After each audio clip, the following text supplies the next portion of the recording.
All stems back to being a woman that was raised around all women, and not just all women. I'm talking strong, opinionated alpha women, all of them, every single one of them. There's not a passive woman in my family, and we're all single. All right, guys, go and check out this compilation video. Here we go. Where are the at? Okay, I've went outside, I've gone to the places, I've done the things, I did my part. My part was to show up.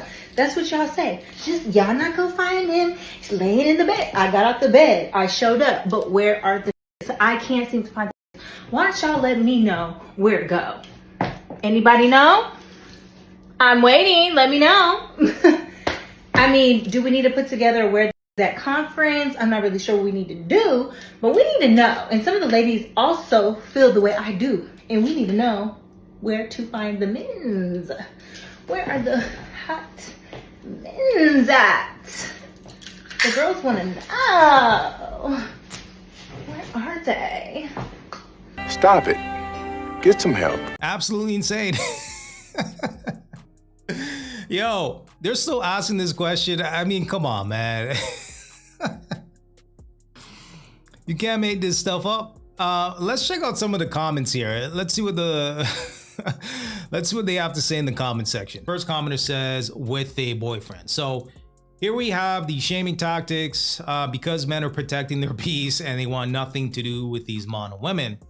Yeah, according to these particular individuals, they're calling you gay. So same old when it comes to the shaming playbook.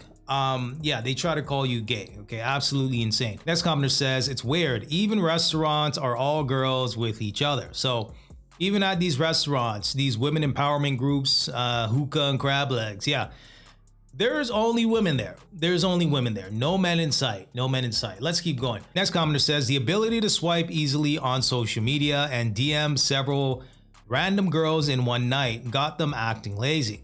They become sassy and high maintenance. So she's basically trying to say, because of social media, which by the way benefits women. Okay, you're looking at these dating apps, Instagram.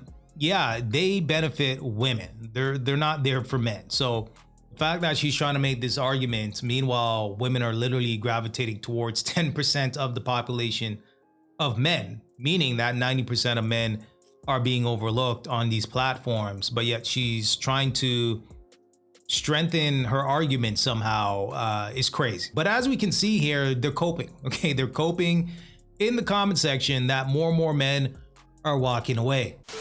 Do you ever feel like your standards in men are low? Just remember the time that I hit on a homeless guy because I thought he was a hipster with a beard who loved nature, and he rejected me.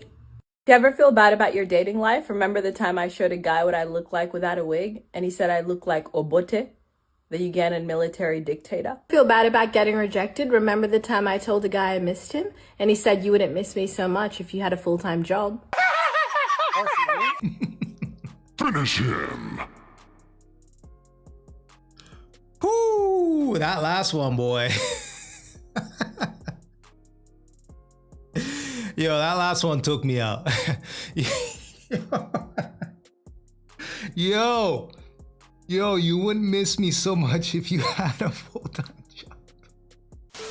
A lot of women believe that there's no harm in going out on a date with men, and I'm talking just dates, right? No sex, no expectation of anything afterwards, a first date, y'all get dinner and y'all go home. Y'all probably never even see each other again if y'all don't like each other. And they would look at that situation and be like, no harm, no foul, because I didn't sleep with him. Let me just tell you, there is harm, there is foul. I think that a lot of women have not come to grasp the concept of them having social currency and the value that a man obtains from even being in proximity to a pretty woman. Huh? Social currency, the value of being in the presence, within proximity of a pretty woman. Yo, I swear, man, the mental gymnastics is remarkable. But men have been clocked this. Men have long understood the social currency that they gain from just having pretty women around them. And you see it in all different facets of life, even as something as simple as the club. The guys want the pretty girls in the section with them, right? What are they truly gaining from that? Even the term trophy wife. Women are a social status to men. You'll even hear other men say that they know exactly how a man is living by looking at his wife. If she's put up, if she's well kept, if she looks good, if she shows up and shows out, he knows that that man is truly taking care of her. Just the visuals of a woman next to a man is going to be a positive thing for him. Yeah, but the thing is, looks fade. Looks fade, right? You're gonna get wrinkles eventually. You're gonna get gray hair. Gravity is gonna set in. Things are gonna start sagging. Skin's gonna start getting loose. So how long does that last? How long does that last? A man of integrity is looking at character, right? He's looking at character. He's looking at the moral compass of the individual, not just the physical attraction. So to say that, oh, well, you got a pretty woman next to you, that's not really saying much. I mean, especially women that are wearing a whole bunch of makeup, lace fronts, lashes, and drawn on features. Again, that's not saying much. And this is before we even get into the Snapple facts about married men making more money on average, right? They're able to move up in their careers faster and make more money because they're seen as more trustworthy just because they're married and have somebody depending on him. I want women to stop believing that just because they didn't pay for the date and they didn't give a man sex, that she didn't give anything to him during that date. Yes, she did. You are making that man look good by even sitting across the table from him. And my whole thing is, are you going to trust God to reveal your spouse or not? Because if you trust God to reveal your one spouse, because you only get one wedding, one marriage, one true marriage at least in this lifetime, if you really trust him, you wouldn't be taking it in your hands to, oh, let me go out on as many dates as possible. That's not the method. You can go out on dates for years and not get married. You're either going to trust God with your dating life or you're not. The only thing that I partially agree with is the fact that, you know, women are going on a whole bunch of dates, free dates, okay, hookah and crab legs. Yeah, they're just enjoying going on multiple dates with multiple guys, knowing that they have no real interest in the guy. So using her logic, the solution would be to only go on dates with guys that you're interested in, okay, guys that you have a burning desire to go on a date with. But even then, if you have this type of attitude where you're self-entitled and the inflated ego and this, that, and the third, yeah, any man worth a damn is gonna look at that and be like, nah. Someone please help me to understand this. Why is it hard for men to date women with kids? And when they do, why can't just help out? I mean, you are in love with this person or you care about this person. Don't you care about their kids as well? You could at least give them a couple of dollars. I mean, the kids do need things that you can help out with the mother. What's the big deal? It's not being a simp. It's being a man. What's the big deal? Give her a couple dollars, right? Give her a couple dollars until she gets back on her feet. Let her hold something. Yeah, we're good. Where is the father, right? Where is the father in these situations? That's the guy that you should be asking. Imagine how much propaganda it took to convince women that this was oppressive. I wish I was alive back then during the feminist movement, because I would have cussed all of y'all out. How much propaganda did it take to convince us that being a stay-at-home mom was oppressive? Now we have to take our kids to daycares with strangers who don't really care about them and who are only there for a paycheck. You don't know whether they treating your kid good or bad because your kid can't speak. Having to pay thousands of dollars every month for them to watch your kid. How much propaganda did it take to convince us women that a man providing and taking care of the home was oppressive? Who told us that we wanted to go out to work 5 days, 7 days a week, slaving, paying taxes, working till our feet hurt for pennies on the dollar, having to pay all these bills and do it all over and over again, living paycheck to paycheck? Who told us that this was how the world should be? We let them convince us that having children, having a family was oppressive, and to chase the corporate American dream where you gotta work until you're 70 and then you might be able to live off your retirement check. How could we have been so foolish? Government did a damn good job. A damn good job. Because they told these modern women to put on a pair of heels and walk the strip. Walk the strip and run me my money, right? Run me my tax money. Not to mention you have the whole welfare system where they were incentivizing women to not have a man in the household. And they fell for it, right? So the quickest way to destroy community is to remove a man from the household. Okay, make the woman in charge, let her emotions confuse her, and voila, there you have it. It is what it is. It's just unfortunate that it has to be this way. And even up to today, it's still happening. Okay, you have modern women online, social media, and real life talking about how they're strong and independent. They don't need a man for nothing. Meanwhile, they're suffering. They really are. Okay, especially when we're talking about black women here. 1 in 4 black women are getting married. And although black men are still choosing black women at an 85% clip, that number's going down, right? That number's going down. If push comes to shove, yeah, a black man will date outside his race. They don't talk about the dark side of these women being chronically single and lonely, right? No man in sight, still having kids. As we know, 70% of kids in the community are born out of wedlock. And it is affecting the younger generation. I am a woman who comes from a family of all women. And I hate when y'all make me agree with men. I hate it when men are right. I'm not gonna say they're right. I'm gonna just say they're not wrong. It's good enough, right?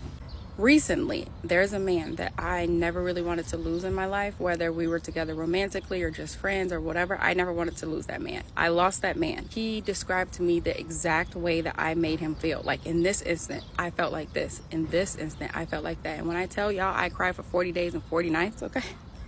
Not only did I cry because I was fucking heartbroken that I was losing the man, but like, I never in my life wanted to make anyone feel like that. And in fact, the things that I was or wasn't doing, I did it in hopes of not hurting him, but it had the exact opposite effect on him. Every man that I've ever dated have ever said, like, I don't know how much you like me, or I don't know if you like me, or like, I don't even know how you feel about me. And to me, I was just like, what am I not doing? Like, I don't know, I like you.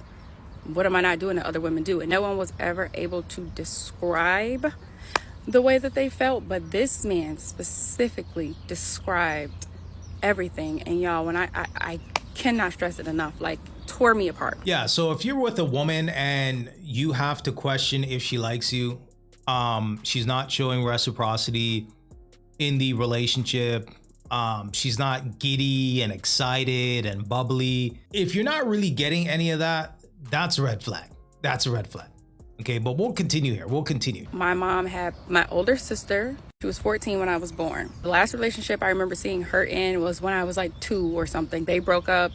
I never saw her in any relationships. My mom has never been in relationships. So I say all that to say, that's it. No one has been married. My yaya was married, but they were separated before I was born.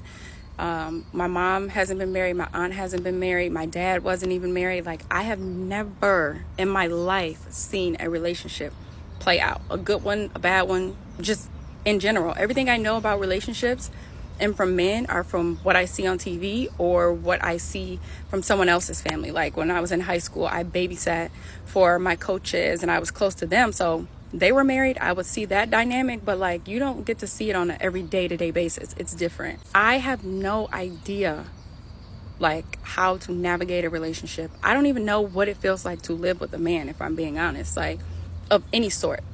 Romantically, platonically, I have no idea how it feels to have a man in your life, you know, in like a position of authority. I've never had it, and it has affected me. And when that man was on that phone describing the way I made him feel, because like I said, men have always told me that, you know, I don't know if you like me, I don't know how you feel for me, I don't know this, I don't know that, but they've never described it. When that man was on that phone describing it, it broke me down so bad, y'all. I was like, I never want to make anyone feel like this. So that's when I really started learning, like, why do all men say this? Like, this is a man that I didn't want to lose. How am I losing this man? Like, what am I not doing? What is going wrong? God damn, it's hot out here. But when I figured it out, My whole point of this whole thing is to say it all stems back to being a woman that was raised around all women, and not just all women. I'm talking strong, opinionated alpha women, all of them, every single one of them. There's not a passive woman in my family, and we're all single. So, yep, do with that information what you will. Right, and the cycle continues. So in this generation, they're learning how to treat a man through trial and error and social media, right? Majority of it is going to be social media and TikTok. So when we react to these videos and you guys watch these videos and we, get a little laugh from the chaos and destruction, the cringy videos, there's women out here that are actually taking notes. Like, they're literally watching these videos as if it's the gospel, right? The sprinkle lady, use men, manipulate men, this, that, and the third. You have women out here that are really taking heed to these conversations and how to manipulate men and how to treat a man through social media. That's a problem. So, hey, at least she was honest about it. At least she's saying, hey, I've identified the problem, but, knowing is not enough. You actually have to apply what you know. And it seems like she's trending in that direction, right? It seems like she at least wants to figure this out. And according to her, she said she lost a good man. She didn't want to lose him. And ultimately, he ended up leaving. Okay, he got frustrated and he didn't want to deal with a woman that doesn't know how to treat a man. And, hey, he could maybe go to a different race. Who knows, right? That could very, very well be a possibility. But the point is, you have some of these black women out here that have a good man, but they don't know how to treat a good man. Right? That's why some of these modern women can't stand accountability, because it actually puts the pressure on them to develop themselves and to overcome some of the challenges or trauma or whatever you want to call it in these situations. So, hey, like I said, shout outs to her for at least being transparent. And hopefully she's able to overcome the strong, independent curse that a lot of these modern women have.